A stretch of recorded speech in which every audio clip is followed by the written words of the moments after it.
नमस्कार, मैं रीमा प्रसाद। आज टू द पॉइंट लालू परिवार के महाभारत की करते हैं। 2015 से लेकर 2025 तक यानी बीते 10 साल से लालू प्रसाद यादव एक मिशन पर काम कर रहे हैं और वो है मिशन कुर्सी। और वो कुर्सी खुद के लिए नहीं है, या तेज प्रताप यादव के लिए नहीं है, या मीसा भारती के लिए नहीं है, या वो बेटी जिसने किडनी दी है रोहिणी आचार्य उसके लिए नहीं है। ये पूरा का पूरा मिशन है तेजस्वी यादव को लेकर। लेकिन तेजस्वी यादव को सत्ता की कुर्सी तक पहुंचाने के लिए लालू प्रसाद यादव ने कितनों की कुर्बानी दी, वो सिलसिलेवार तरीके से इस वक्त मैं बताने जा रही हूँ। सबसे पहली कुर्बानी तो मीसा भारती की ही रही। मीसा भारती मानी जाती हैं कि उस परिवार में यानी लालू परिवार में राबड़ी देवी के बाद सबसे अहम सदस्य हैं। मतलब जिन दिनों ऐसा हुआ कि लालू प्रसाद यादव चारा घोटाले के सिलसिले में जेल में है, सलाखों के पीछे हैं, उनकी मां राबड़ी देवी बिहार की सीएम बन गई, तो घर परिवार की और भाई बहनों की जिम्मेदारी अगर किसी ने संभाली तो मीसा भारती थी। लेकिन वक्त ऐसा भी आया कि 2020 के चुनावी माहौल में ना मीसा भारती कहीं चुनाव प्रचार करती हुई नजर आई, ना उनको हमने किसी पोस्टर पर देखा और ना कहीं भी उनकी सक्रियता नजर आई। तो ये पहली कुर्बानी हुई। अब मैं आपको 2025 के चुनावी माहौल में लेकर आती हूँ कि दूसरी कुर्बानी किसकी देगी। दूसरी कुर्बानी सीधे सीधे लालू प्रसाद यादव ने अपने बड़े बेटे तेज प्रताप यादव की दी।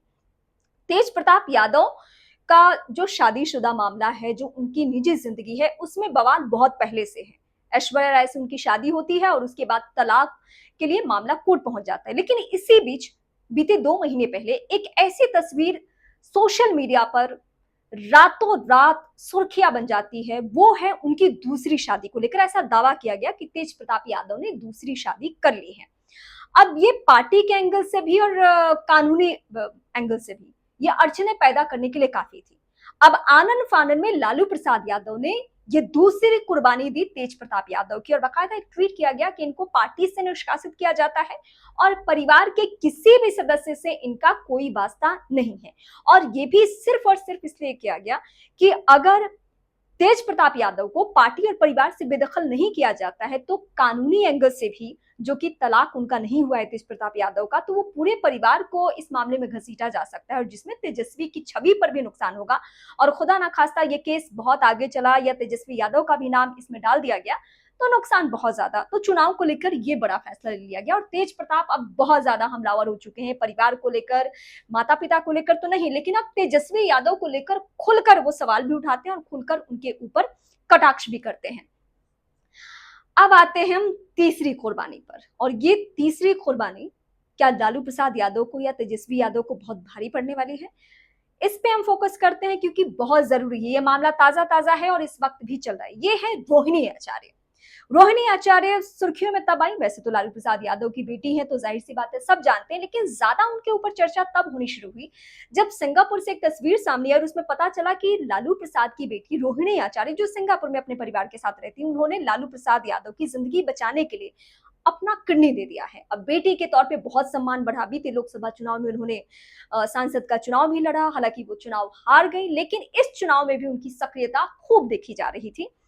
यहाँ तक कि बीते दिनों जब एक रील वायरल हुआ और तेजस्वी कुछ युवा लड़कों के पास पहुंचे जो पटना की मरीन ड्राइव पे रील्स बनाते हैं, तो वहां भी रोहिणी आचार्य और तेजस्वी यादव, तेजस्वी की पत्नी, ये सभी एक साथ नजर आ रहे थे। मतलब परिवार में बहुत प्रेम आप कह सकते हैं दिख रहा था।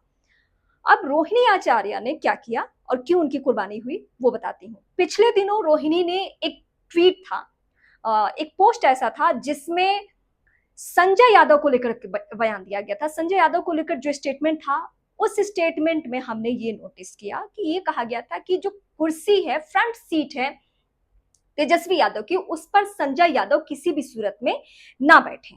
इस पोस्ट को रीपोस्ट कर दिया रोहिणी आचार्य ने। और उसके बाद 2 ही दिन में एक ट्वीट ऐसा आ गया जिसमें रोहिणी आचार्य ने कह दिया कि मैं बेटी के तौर पर, बहन के तौर पर, परिवार के तौर पर अपनी बहुत जिम्मेदारी निभा चुकी हूं और मैंने कोई ऐसा कदम नहीं उठाया। अब आनन फानन में इस तरीके के सवाल भी घूमने लगे कि क्या रोहिणी आचार्य ने लालू प्रसाद यादव को किडनी दी भी है। अब रोहिणी इस पे सफाई दे रही है, वो कह रही है कि मैं सार्वजनिक जीवन से खुद को अलग कर लूंगी अगर कोई ये साबित कर दे कि मैंने किडनी अपनी नहीं दी है। तो ये बवाल बहुत मचा हुआ है, लेकिन लालू प्रसाद यादव या पार्टी के स्तर पे या परिवार के स्तर पे एक भी सफाई नहीं आई है जिसमें मनाने की कोशिश की जा रही है कि रोहिणी मान जाए। तो सत्ता की कुर्सी तक पहुंचाने के लिए लालू प्रसाद यादव किसी भी हद तक जा सकते हैं तेजस्वी के लिए, और वो जा भी रहे हैं।